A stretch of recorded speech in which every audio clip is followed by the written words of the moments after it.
DCRH. Wow, thank you, sir. Oh, you better believe my survey, man.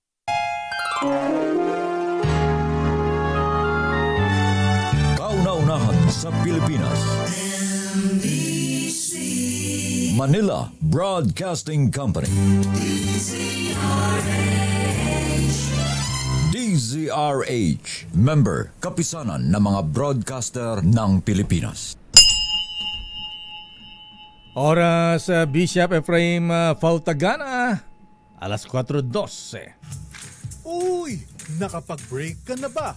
Nakapag-relax ka na ba? Saan ka man nagtatrabaho, mapa-opisina man o work from home o mula mismo sa pwesto, sasabayan namin ang break time mo. Sasabayan namin ng mga balita at komentaryo, mga panayam ng mga taong viral ngayon. DZRH Break Time!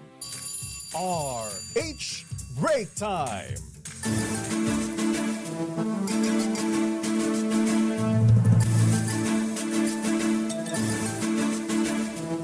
Magandang hapon, Pilipinas.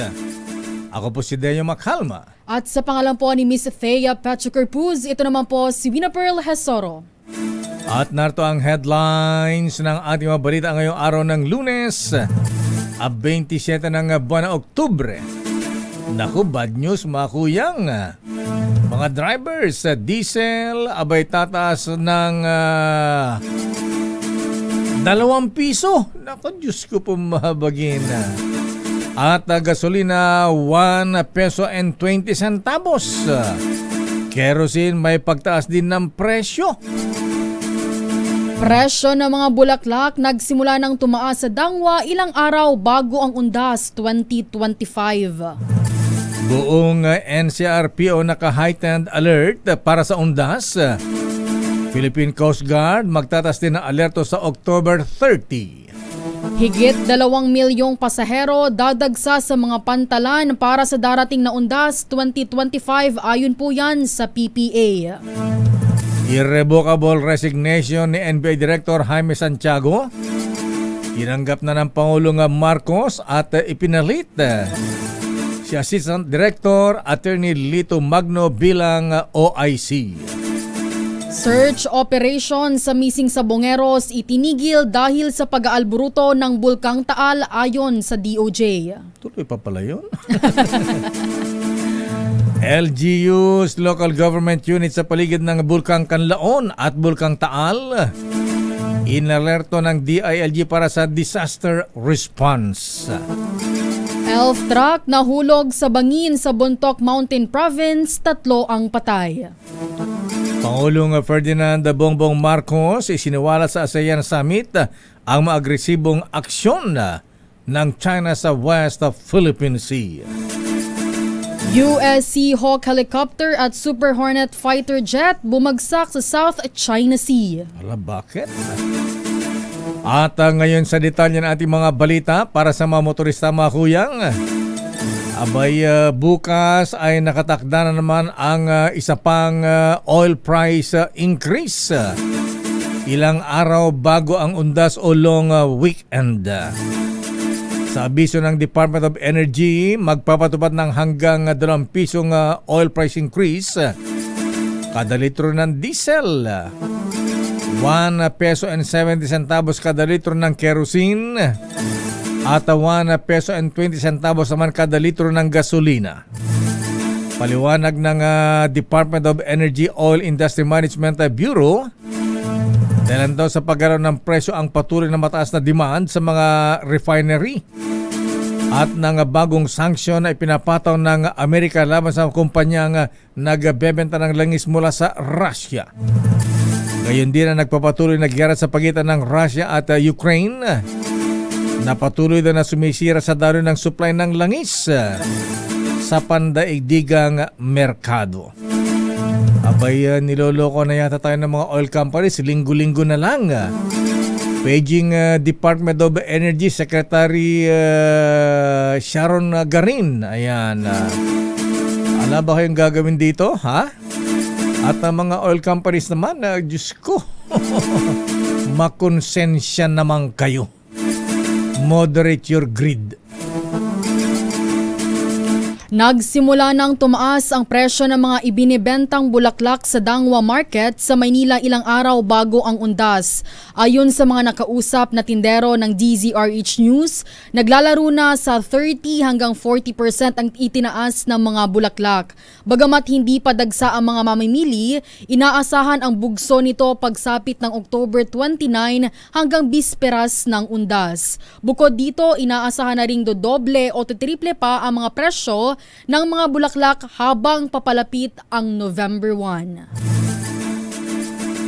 Naka-heightened alert naman ang National Capital Region Police Office, NCRPO, para sa pagunitan ng undas.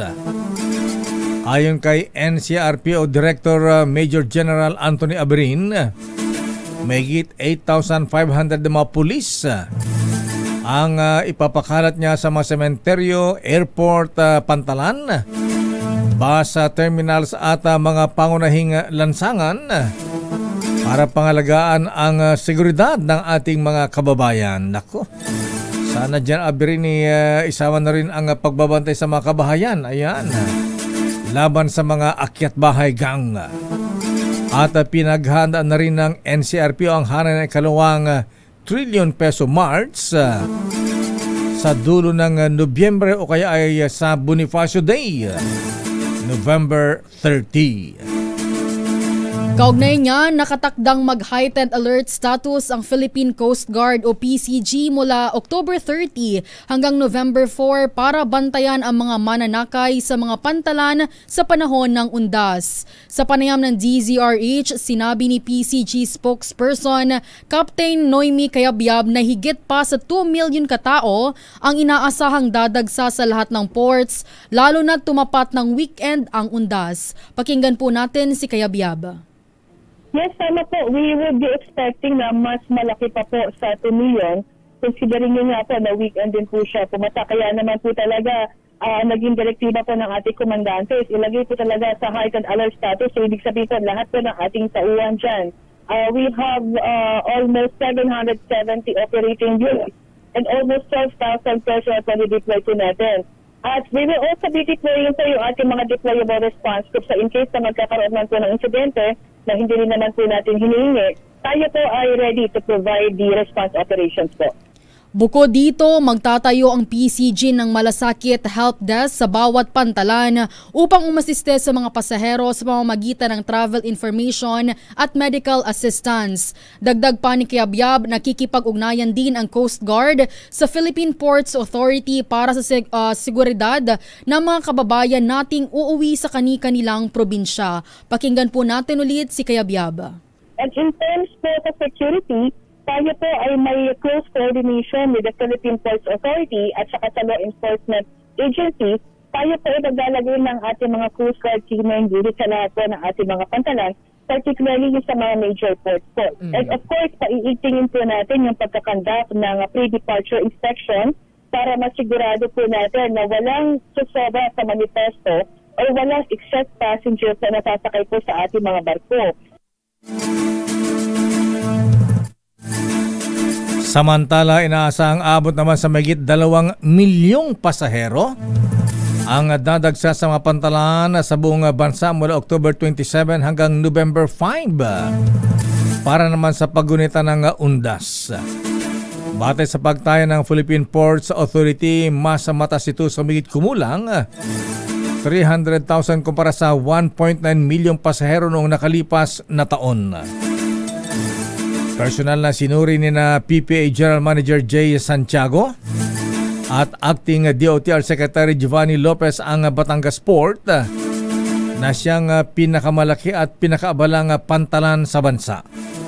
Ito'y para tiyakin ang maayos na operasyon at kahandaan ng pasilidad sa inaasahang pagdagsa ng mga pasahero.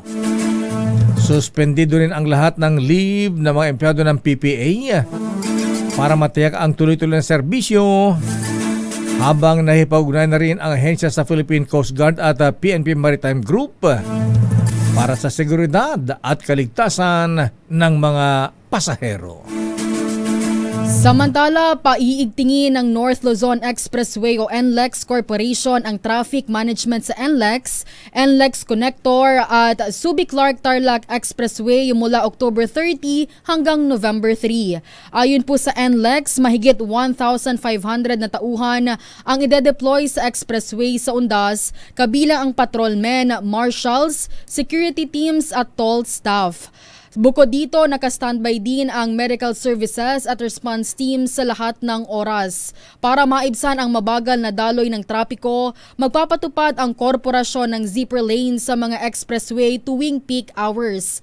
Mayroon ding towing service mula alas 6 ng umaga sa October 31 hanggang alas 6 ng umaga sa November 3 at available din ang Wi-Fi sa lahat ng gas station sa NLEX at SCTEX mula October 30 at November 2. Ako, yung mga magsisipag-uwian sa Bicol, hindi ka na makauwi, Miss Wina, ha? Dahil fully book na ang karamihang biyahe pa Bicol sa Parañaque Integrated Terminal Exchange, PITX, para sa nalalapit na Undas.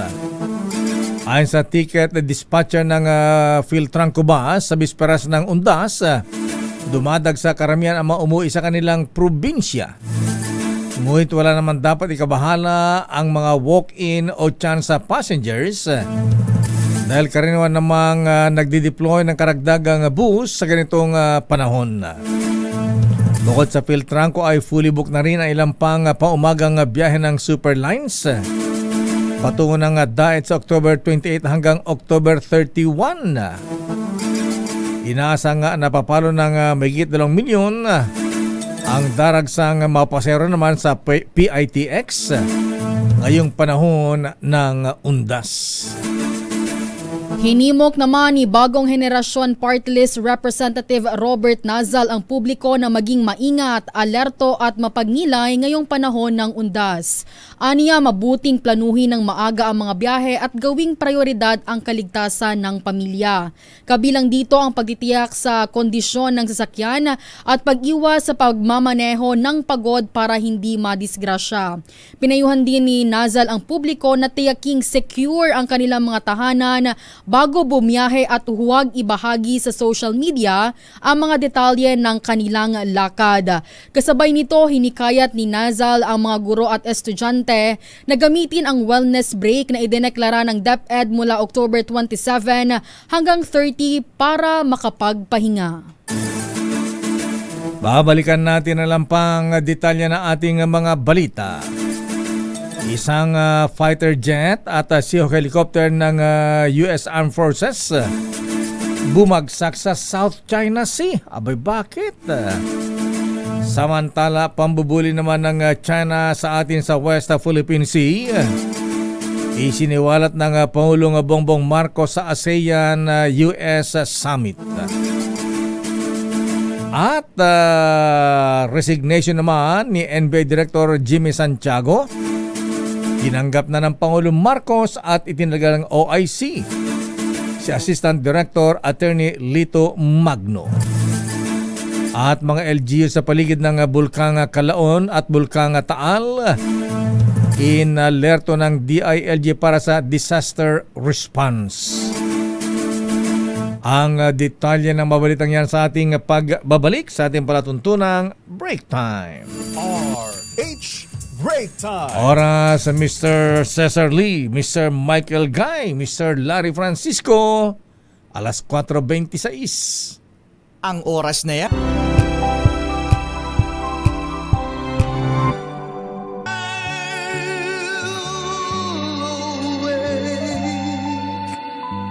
On Christmas morning and find stockings filled with you.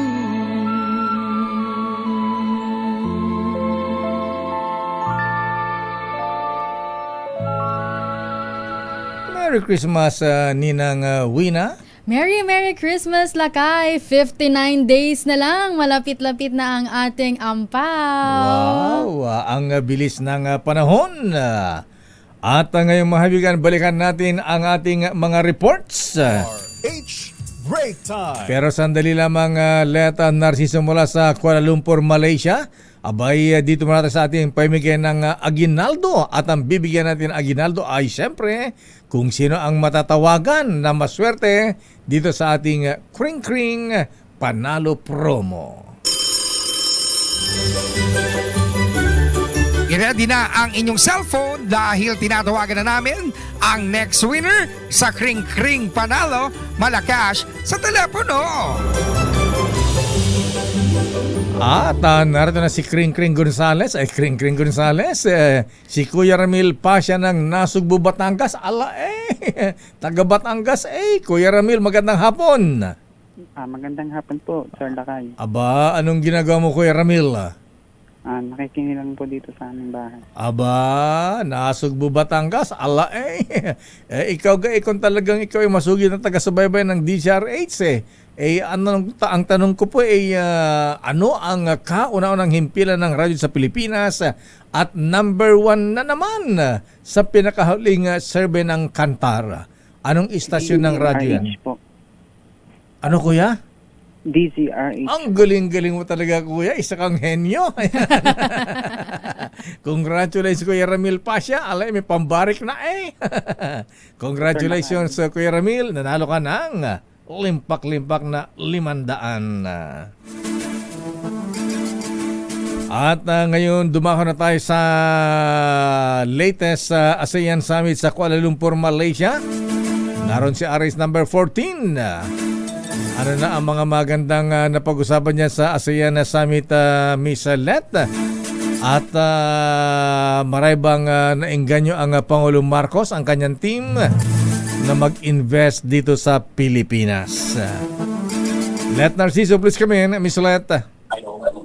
Lakay, pangungunahan ng Pilipinas kasama ang South Korea at Amerika ang malaking hakbang ng ASEAN laban sa iligal na pangingisda. Sa 26th ASEAN Republic of Korea Summit, iginiit ni Pangulong Marcos na ang kampanya kontra illegal fishing ay hindi lang usaping pangkabuhayan kundi isyong pangseguridad, pangkapaligiran at pangkabuhayan ng mga karaniwang mangingisda. Bahagi nito ang ASEAN Regional Forum Workshop on Best Practices for Port State Measures na layong magpatupad ng mahigpit na koordinasyon at konkretong patakaran laban sa mga dayuhang barkong nangingisda ng walang pahintulot sa loob ng rehiyon.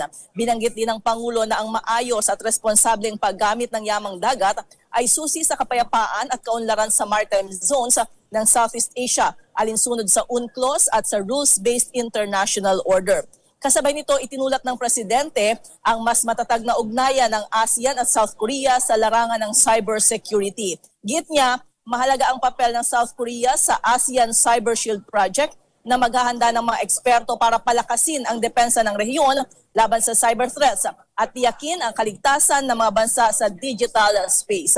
Samantala sa mga sandaling ito ay dumadalo si Pangulong Marcos sa 20th East Asia Summit na ginagana pa rin dito sa Kuala Lumpur Convention Center.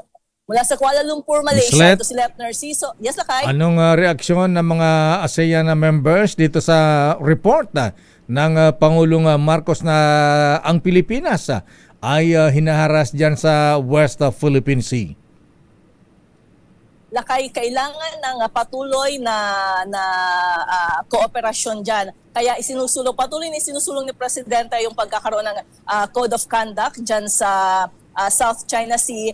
Bagamat hanggang sa ngayon ay hindi pa ito nalalagdaan, patuloy yung talakayan dito. Inaasahan na magiging historic yan kung malalagdaan kapag tayo na ang host dyan sa Pilipinas. Ayan, next year pa yan. Marami pang mangyayari kung hihintayin pa natin ang hosting natin ng ASEAN Summit next sa susunod na taon.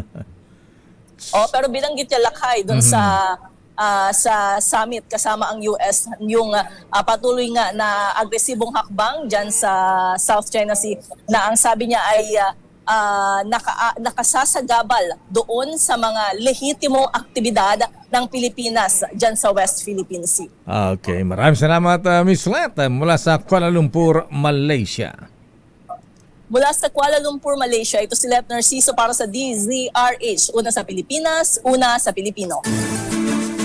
Samantala, ilang kongresista kusang pinatatanggal ang mga duplicate project sa kani-kanilang distrito ayon yan kay Secretary Vince Dizon.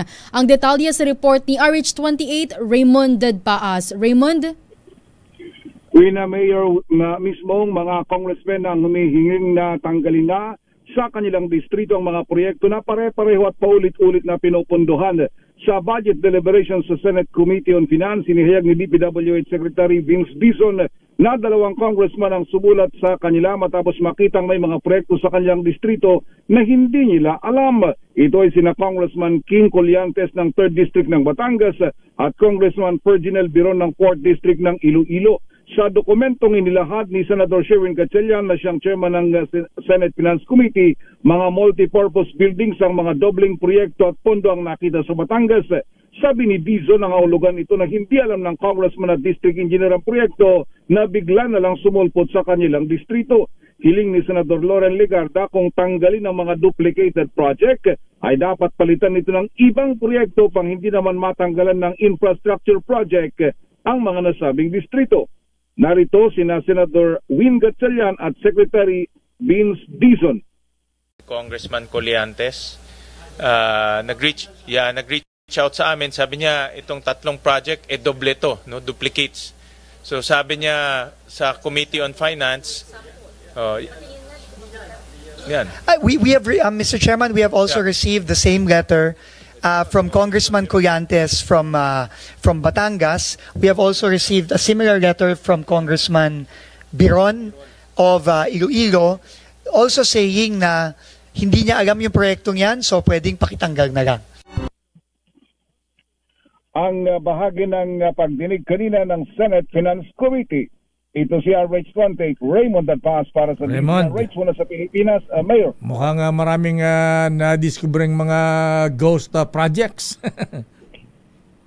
Ay mukhang padami ng padami, Mayor, at saka unti-unti may mga mismong yung mga even local officials daw ay nung nakita yung mga lista-listahan, sila na yung nagre-reach out at nagsasabi na hindi nila alam itong mga proyektong ito at kung tutuntunin ay hindi kumbaga silensyo kung sino ang sponsor. Kaya gaya nitong case ng Batangas at Iloilo, gusto nila ay tanggalin na lang para hindi na muling dobleng mapunduhan yung nasabing mga proyekto.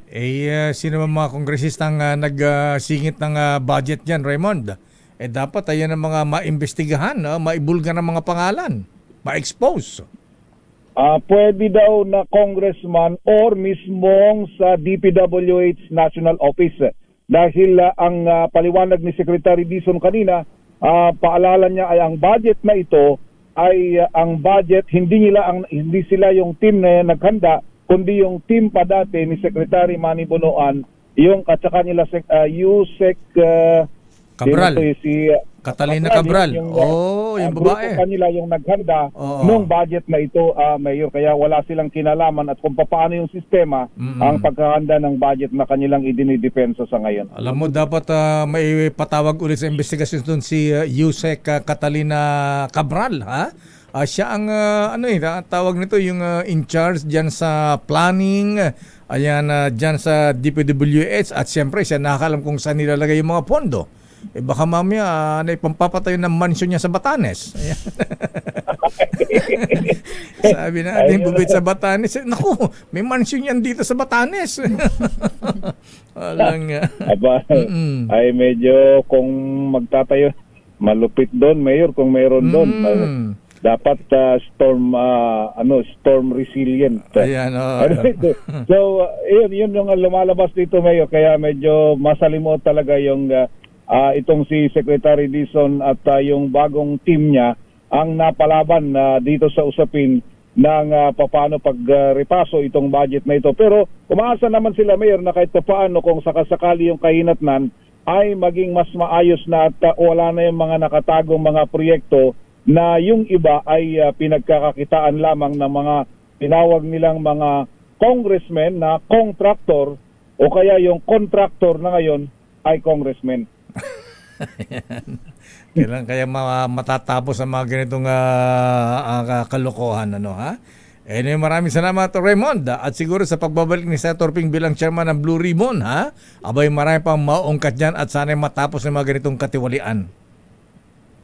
Sana nga, Mayor, kung hindi man, iniisip lang natin, kung hindi man mabura, kahit pa paano yung moderate lang. Wag naman yung masyadong, yung substandard na naging ghost pa.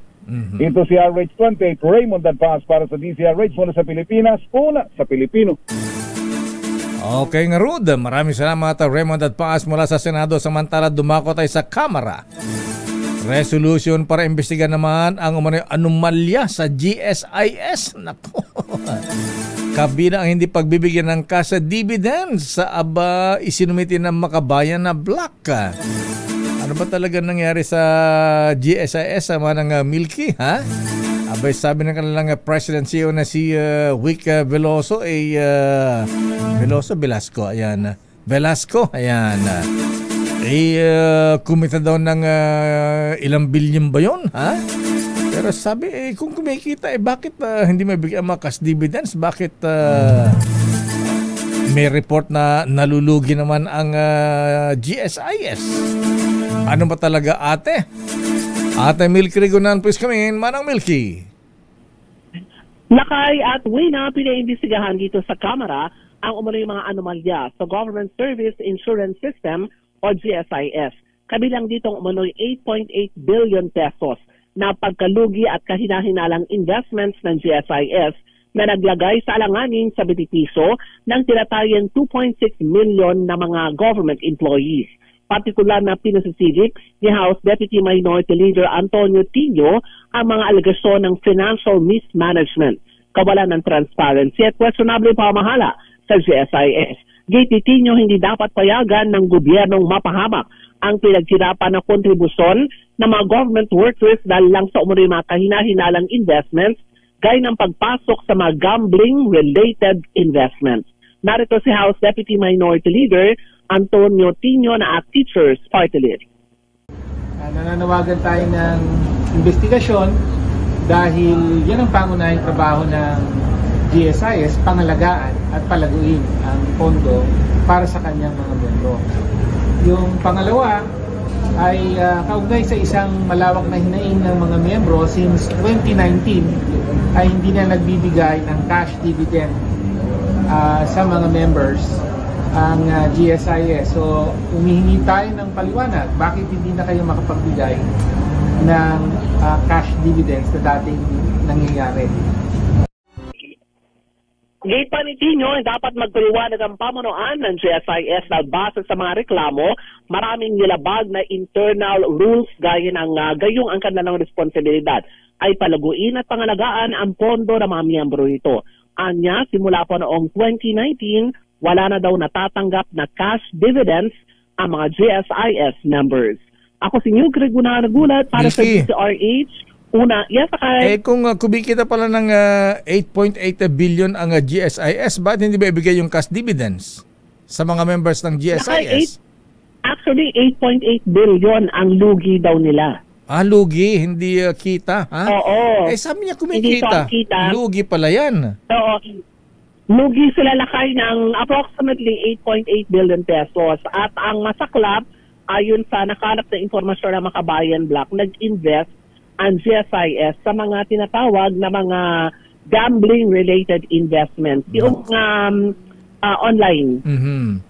Baka nilipad na ng pogo ang mga yan.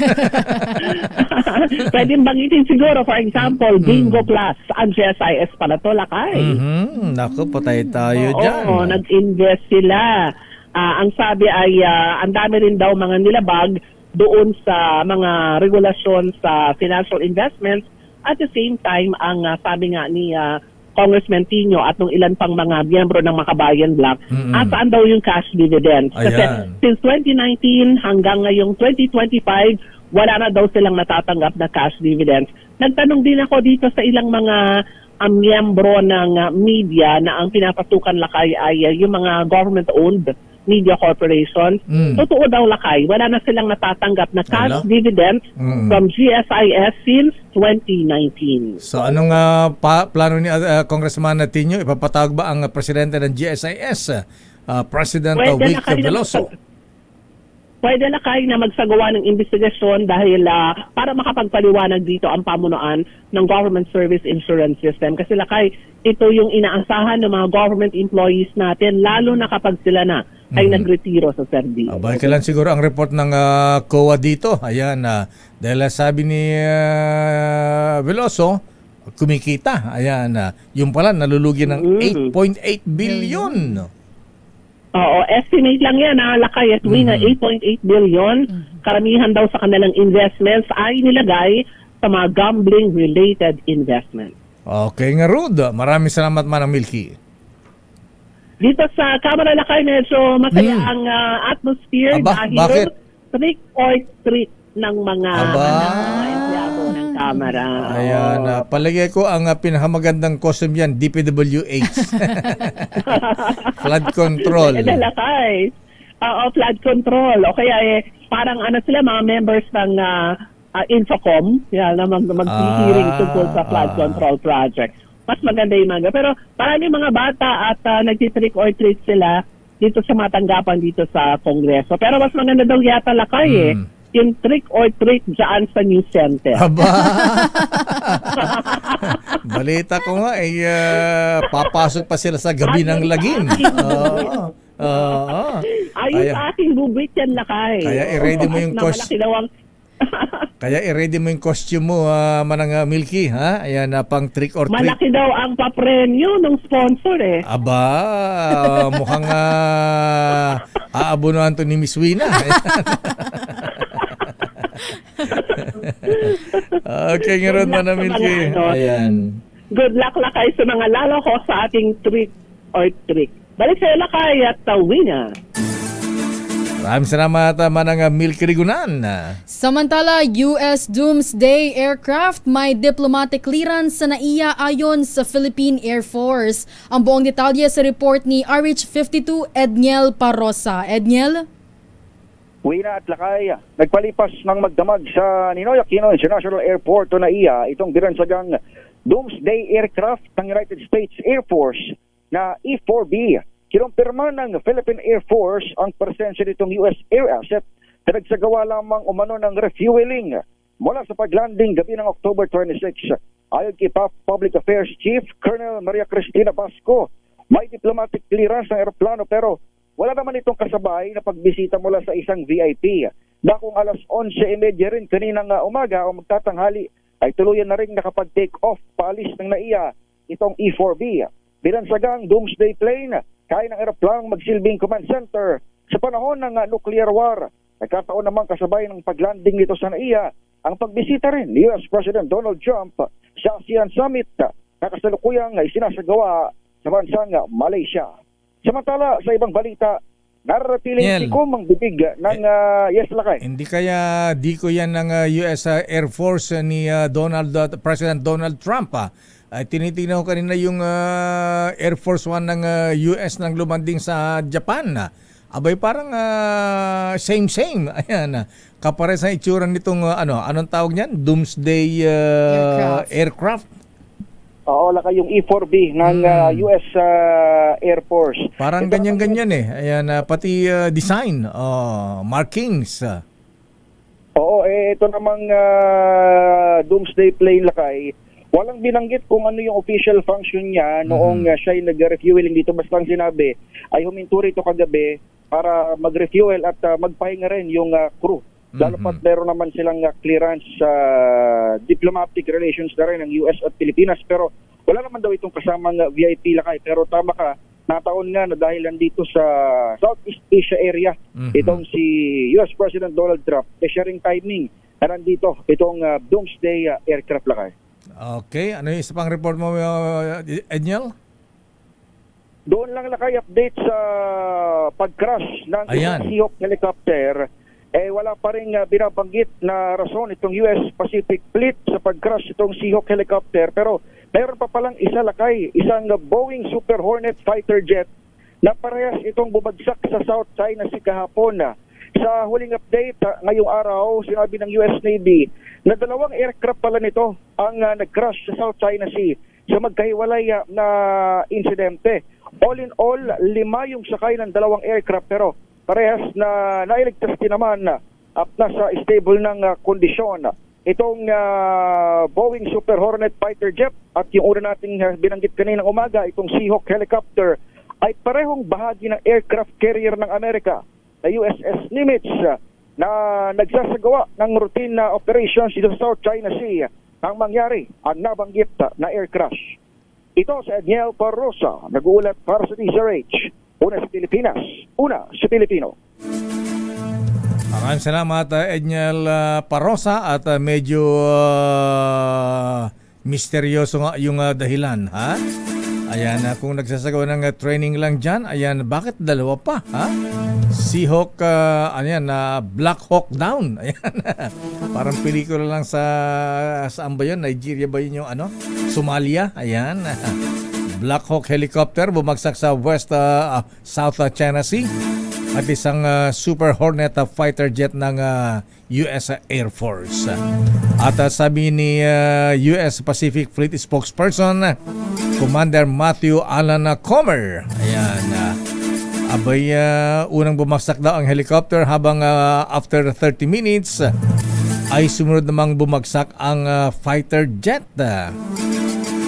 Wala naman daw nailigtas naman ang mga sakay at 3 sakay na helicopter at 2 sakay ng fighter jet. Sabi pa ni Commander Comer, patuloy pa nilang inimbestigahan ang dahilan ng pagbagsak ng fighter jet at Seahawk helicopter. At report mula kay Edniel ay kay Noche Cacas, abay ang Muntinlupa, all systems go na sa undas. Sana lahat, ayan. Arrest number 27, Noche Cacas, please come in. Lakay, Miss Wina, puspusan ang paghahanda ng pamalaang lungsod ng Muntinlupa para sa UNDAS 2025. Layuning masiguro ang maayos, malinis at ligtas na pagdalaw sa mga sementeryo at memorial parks ngayong panahon ng pagunita. Sa utos ni Mayor Rope Biason, na-activate na ang Task Force UNDAS na binubuo ng iba't ibang departamento para tumutok sa crowd control, medical assistance, traffic rerouting at pagbibigay ng impormasyon sa publiko. Ang libingan na panlungsod ng Muntinlupa ay bukas mula October 31 hanggang November 2, 6 a.m. hanggang 10 p.m.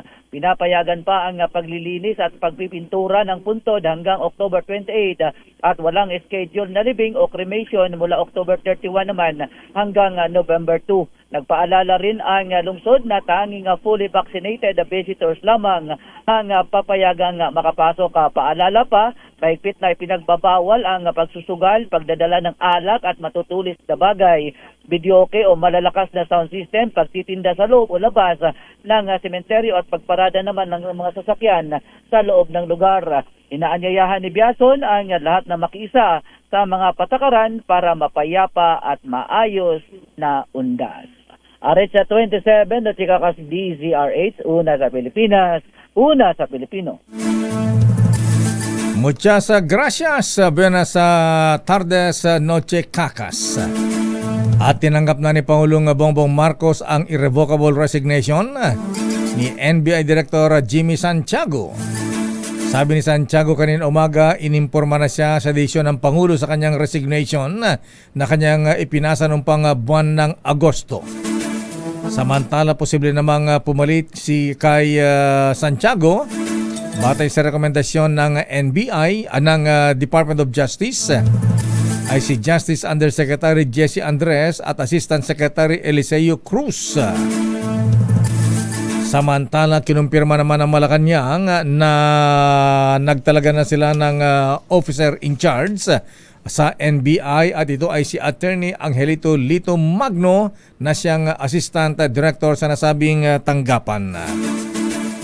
Si Magno ay veteran ring ahente at abogado na nagsimula bilang line agent at naging Deputy Director pala for Investigative Services ng NBI. At kilala rin si Magno sa kanyang husay sa investigasyon, Information and Communications Technology at pamumuno. Narito ang pahayag ni Yusek Claire Castro sa pagtatalaga kay Magno bilang OIC ng NBI.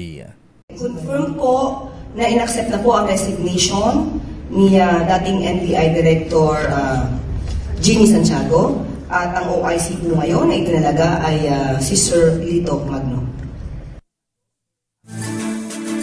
Samantala, balik private life naman si resigned NBI Director Jimmy Santiago.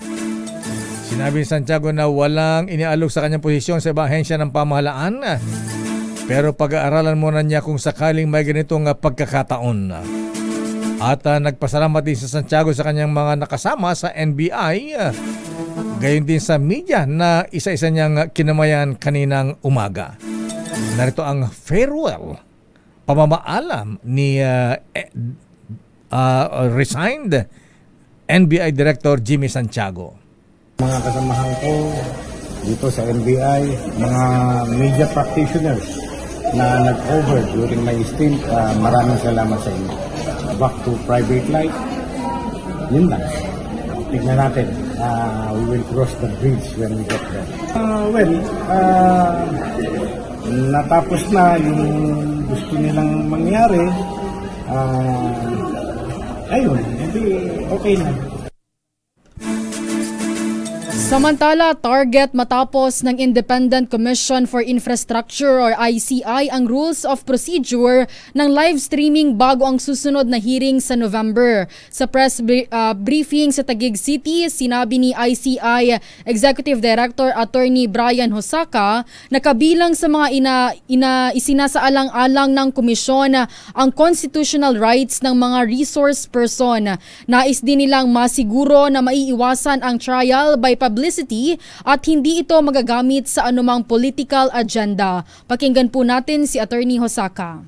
The policy as mentioned by the chair, it's live streaming subject to the rules of procedure, taking into consideration laws, rights, and possible use of the proceedings for any political agenda, and the same time we want to prevent trial by publicity. So all of these will be considered while we craft our rules as soon as possible, of course. Definitely before the next scheduled hearing, so which we're supposed to be around November 11 or 12. Bukod dito, titiyakin din ng komisyon na hindi makakaapekto ang pag-live stream sa pagkalap ng impormasyon at testimonya sa mga resource person. Pakinggan po natin ulit si Attorney Hosaka. Well, as the chairperson mentioned, the integrity of the investigation is also paramount. So we will have to make sure that whatever the rules are with regard to live streaming, hindi maapektuhan yung pagkalap at pagkuha namin ng informasyon at saka ng mga testimonies from our resource persons. So, titingnan namin lahat yan at ilalagay namin yan or makukonsidera namin yan sa pagiging rules of procedure for live streaming. Samantala, bago pa ang mga balita, ito lang pang mga reports. Ito po, ma-exciting tayong balita mga kuyang mga ateng. Ngayong 50th anniversary ng Mega. May Mega Millionario promo na may up to 50 million pesos worth of prizes. Kasama na dyan ang instant GCash sa vouchers at maging monthly winner ng brand new car na Toyota at 1 milyon. Simple lang sumali. Bumili lamang ng special marka Mega Sardines, Mega Mackerel at Jim's Coffee Products. Huwag kakalimutan, kunin yung promo code sa loob ng lata o sachet at isend yan sa official Facebook page ng Mega Sardines. At paalala mga ka-DCRH, itago ang sachet o takip ng lata na may promo code. Dahil kaya ito para maklaim ang major prize kung sakaling manalo kayo. Tulad sa nangyari kay Daisy Sobrebega ng Iloilo na nanalo ng Toyota Race. At si Nor Aini Usni ng Zamboanga City nanalo ng 1 milyon. Kaya sabi nga ni Mr. Marvin Chu Lim, mga kuyang mga ateng, sumali na sa Mega Milyonaryo promo. Malay nyo kayo na ang susunod na maging milyonaryo at magkaroon ng Toyotang brand new.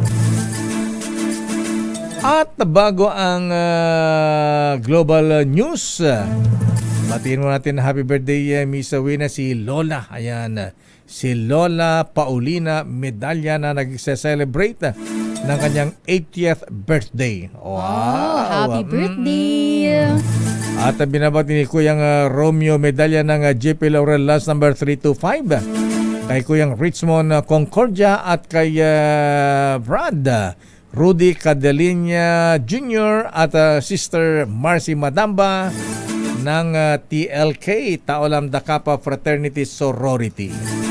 At happy birthday din kay Jads, Kuyang Jads Rodrigo Pascua Jr., kay Tita Charito del Callar, kay Kuyang Quintin Banyes, kay Lexi Makalma, kay Mista Manny Ocho Torrena at Mista Joey Sagrita at Kuyang Romel Ortiz ng Calamba, Laguna.